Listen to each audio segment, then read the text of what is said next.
अस्सलाम वालेकुम स्टूडेंट्स। अब हम एक्सरसाइज 3.5 का नेक्स्ट क्वेश्चन 4 सॉल्व करेंगे और इसमें से जितने पार्ट्स हमने सॉल्व करने वो मैंने यहाँ पे लिख दिए हैं। First we are going to solve part B which is y is equal to cos hyperbolic 3x. So derivative of this function y is equal to cos hyperbolic 3x is dy by dx is equal to d by dx of this function which is cos hyperbolic 3x, right? Derivative of cos hyperbolic x is sin hyperbolic x, right? So we can write sin hyperbolic 3x, and then we are going to take the derivative of this function which is inside of cos hyperbolic 3x, right?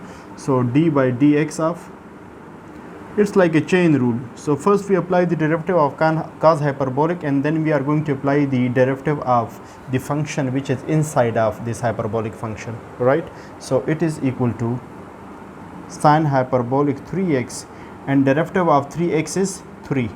So write that 3 over here, 3 sin hyperbolic 3x. That is the derivative of this function. Okay, now let's solve part C, which is sin hyperbolic inverse cos x. Part C is y is equal to sin hyperbolic inverse cos x. Okay, so dy by dx is equal to d by dx of this function which is sin hyperbolic inverse cos x. So first we are going to apply the derivative of cos and sin hyperbolic inverse, right? And the derivative of sin hyperbolic inverse is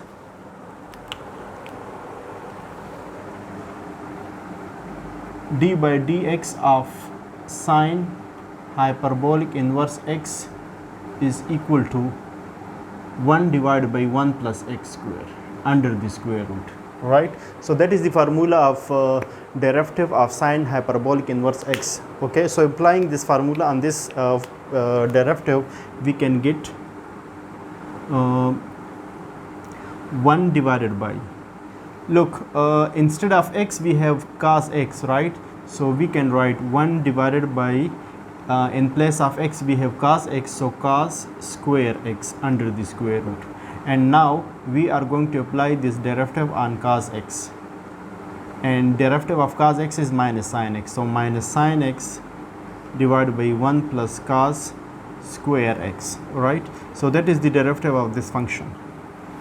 Okay, now come to part C, which is, sorry, part D.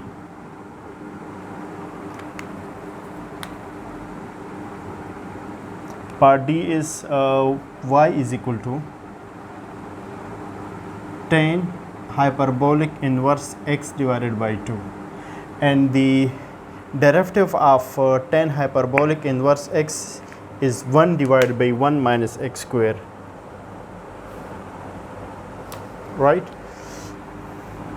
So we can have dy by dx is equal to, applying straight away derivative on this tan in hyperbolic inverse, we can have 1 divided by 1 minus x square, but in place of x we have x by 2, so x by 2 whole square. And now since we have to apply this derivative of this inside function which is x by 2, so we will write d by dx of this inside function which is x by 2. Okay, so we can have 1 divided by 1 minus x square divided by 4, and this will be equal to 1 by 2. Okay, now take the LCM of this one, so we will have 1 divided by 4 is LCM, right? And we will have 4 minus x square into 1 by 2. Now this is the denominator of denominator, so it will come up to numerator, so it will be 4 divided by 4 minus x square into 1 by 2. You can cancel this 2 with this 4, so we will have 2 divided by 4 minus x square. That is the derivative of y function dy by dx. Okay, So that is equal to 2 divided by 4 minus x square. If you have question, then you can ask me in the comment. Okay, thanks.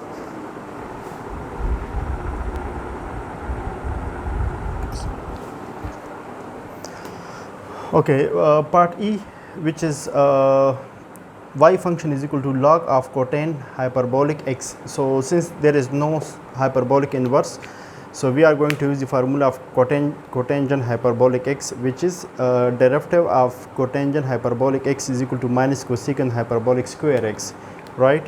So using that formula we can get, first we are going to apply this derivative on log. Okay, so dy by dx is equal to, applying this derivative on log will give us 1 divided by cotangent hyperbolic x. Okay, and then we are going to apply this derivative d by dx on cotangent hyperbolic x. Okay, so we will have 1 divided by cotangent hyperbolic x, and then cotangent applying derivative on this one. So we are going to use this formula, which is derivative of cotangent hyperbolic x is equal to minus cosecant hyperbolic square x. So it will be minus cosecant hyperbolic square x. Okay, and we can write cosecant as 1 over sine hyperbolic square x, and cotangent can be written as cos hyperbolic x and sine hyperbolic x into, and that is equal to, you can write that the minus over here, and cosecant will become 1 divided by sine hyperbolic square x. Okay, you can cancel this one with this one, so you will have minus 1 divided by sine hyperbolic x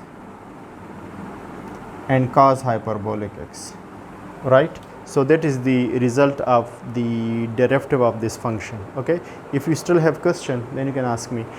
Now we are going to solve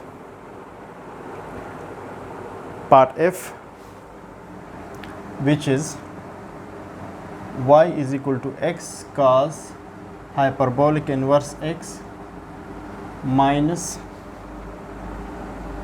x square minus 1. So derivative of this function dy by dx is equal to, apply derivative on this one and then on this one. So it will be d by dx on the first function, which is x cos hyperbolic inverse x minus d by dx of x square minus 1 under the square root, right? So since we have two functions over here, so we are going to use the product rule. First function is x and the second one is cos hyperbolic inverse x. So we will leave this function and we will apply the derivative on cos hyperbolic inverse x, which will give us 1 divided by x square minus 1 under the square root, right? And plus, now leave this cos hyperbolic inverse x and apply derivative on this function on x, so we will get 1. Okay, and if we apply derivative on this function, which is square root of this x square minus 1, so first we are going to apply this derivative on this square root, which will give us 1 divided by 2 x square minus 1 under the square root, and applying derivative of inside the function in square root will give us 2x, right? And you can cancel this 2 with 2. So we will have x divided by x square minus 1 under the square root plus cos hyperbolic inverse x minus x divided by x square minus 1, right? So we can cancel these two because they are same, right? So if we cancel them, we will get cos hyperbolic inverse x. That is the derivative of this function, right? Thanks for watching, and if you have any question, you can ask me without hesitation in the comment. I'll be really happy to answer any of your queries. Okay, thank you.